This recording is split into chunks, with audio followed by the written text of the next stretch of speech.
Morning students, today I will teach the topic flame of chapter combustion and flame for class 8.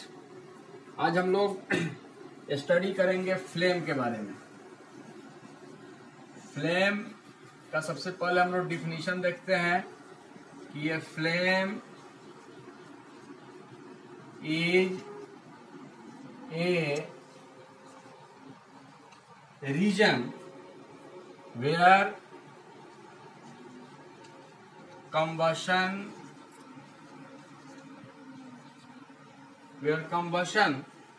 of gaseous substances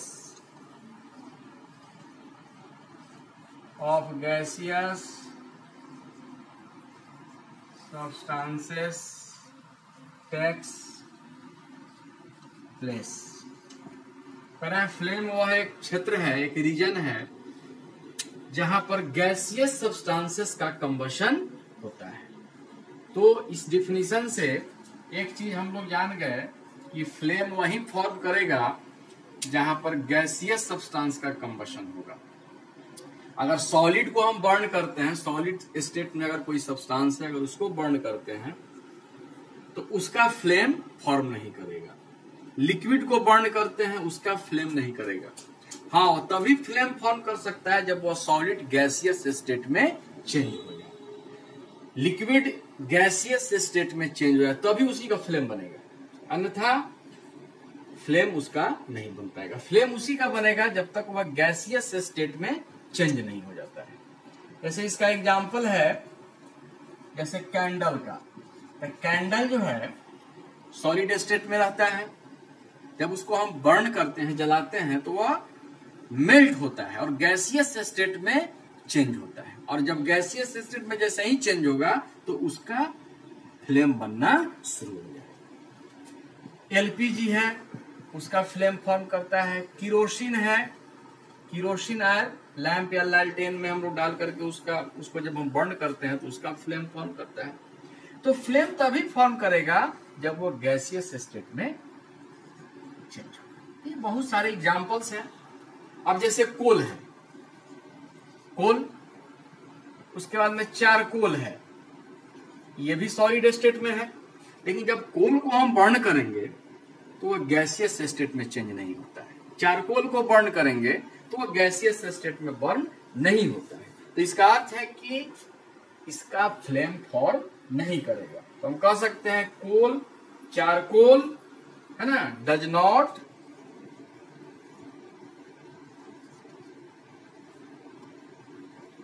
burn by producing a flame, या flame बन करके नहीं जल सकते। तो definition से हम लोग समझ गए कि फ्लेम एक रीजन है जहां पर गैसियस सब्सटेंस का कंबशन होता है। एग्जाम्पल भी समझ गए। अब जो फ्लेम होगा, फ्लेम जो फॉर्म करता है कुछ कलर में देता है। When fuels burn, the type of flame produced depend on the proportion of oxygen which is available for burning the fuel। जैसे सपोज कीजिए कि किसी सब्सटेंस का अगर हम ब्लू फ्लेम दे रहा है, ब्लू फ्लेम, तो ब्लू फ्लेम का मतलब हुआ, अगर ब्लू फ्लेम फॉर्म कर रहा है, इसका अर्थ है कि उसमें कंप्लीट कंबशन हो रहा है, माने उस सब्सटेंस में कंप्लीट कंबशन हो रहा है, तभी वह ब्लू फ्लेम देगा। और जब कंप्लीट कंबशन होने के लिए उसको चाहिए सफिशिएंट ऑक्सीजन, सफिशिएंट अमाउंट में उसको ऑक्सीजन मिलेगा, तभी वह कंप्लीट कंबशन। तो दो चीज चाहिए। अगर ब्लू फ्लेम है, इसका अर्थ है कि उसमें कंप्लीट कंबशन होगा, और कंप्लीट कंबशन होगा तो उसको ऑक्सीजन सफिशिएंट अमाउंट में चाहिए, तभी उसका ब्लू फ्लेम। क्लियर? अगर किसी भी सब्सटेंस का ब्लू फ्लेम फॉर्म कर रहा है तो समझेंगे कि उसमें कंप्लीट कंबशन है। जैसे एग्जांपल इसका हम आपको बता रहे हैं, जैसे एलपीजी को जलाइएगा, गैस सिलेंडर जिस पर हम लोग खाना वाना बनाते हैं, तो उसमें जो एलपीजी का जो फ्लेम होगा वो ब्लू कलर का होगा। इसका अर्थ है कि उसमें कंप्लीट कंबशन हो रहा है। तो एक हो गया ब्लू फ्लेम। दूसरा जो फ्लेम देता है जैसे येलो कलर का देता है, येलो फ्लेम। तो येलो फ्लेम का मतलब है कि उसमें जो कंबशन होगा वह पार्शियल होगा, पार्शियल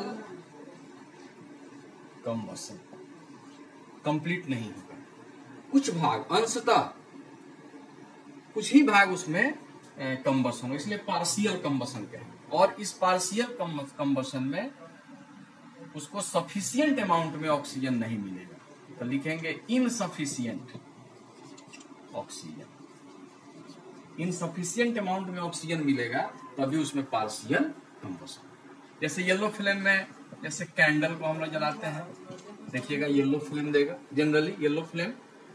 या आप केरोसिन ऑयल को हम लोग जलाते हैं, केरोसिन ऑयल, तो उसका भी जो है येलो फ्लेम देगा। इसका अर्थ है कि उसमें पार्शियल कंबशन हो रहा है और ऑक्सीजन उसको इनसफिशिएंट अमाउंट में मिल रहा है। थर्ड जो फ्लेम देगा वह ब्लैक फ्लेम है, ब्लैक फ्लेम। तो ब्लैक फ्लेम का मतलब है कि इसमें लीस्ट कंबशन होता है, लीस्ट कंबशन, मैंने इसमें कंबशन का प्रोसेस बहुत धीरे धीरे, स्लो, बहुत ही कम मात्रा में, इसलिए उसको कहा गया कि लीस्ट कंबशन होगा। और इसमें चूंकि लीस्ट होगा तो ऑक्सीजन भी बहुत ही कम मात्रा में, कम अमाउंट में उसको मिलेगा। तो इसमें भी हम लिख सकते हैं इनसफिशिएंट, चाहे इसमें हम लिख सकते हैं लेस ऑक्सीजन, इसमें ऑक्सीजन की बहुत कमी रहती है इस कंबशन में।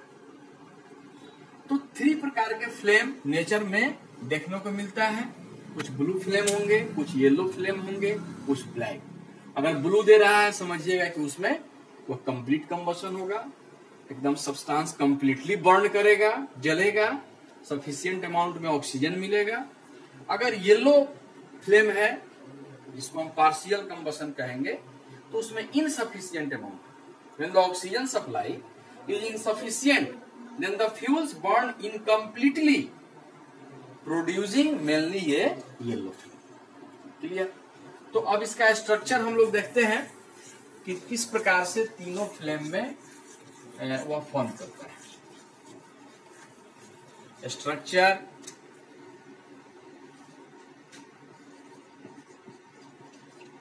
ऑफ फ्लेम, जैसे कैंडल को अगर हम लोग, इसे एक फ्लेम का स्ट्रक्चर हम लोग बनाते हैं।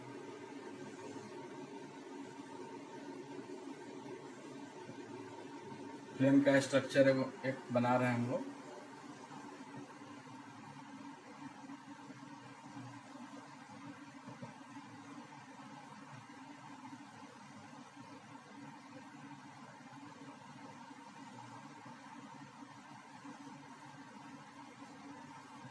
सपोज कीजिए कि इसमें 3 फ्लेम दिया, तो ये सबसे आउटर जोन में है, आउटर जोन। ये जो है सबसे हॉटेस्ट पार्ट होगा, हॉटेस्ट पार्ट। और ये जो है इसका जो फ्लेम होगा वह ब्लू होगा, सबसे ऊपर वाला आउटर जोन, ये ब्लू फ्लेम देगा। और इसमें कंप्लीट कंबशन होगा, सफिशिएंट अमाउंट में ऑक्सीजन इसको मिलेगा। ये सेकंड जो है, ये सेकंड जो फ्लेम देगा, ये जो है ये मिडिल जोन है, मिडिल जोन। और ये येलो कलर का फ्लेम देगा। और यह जो है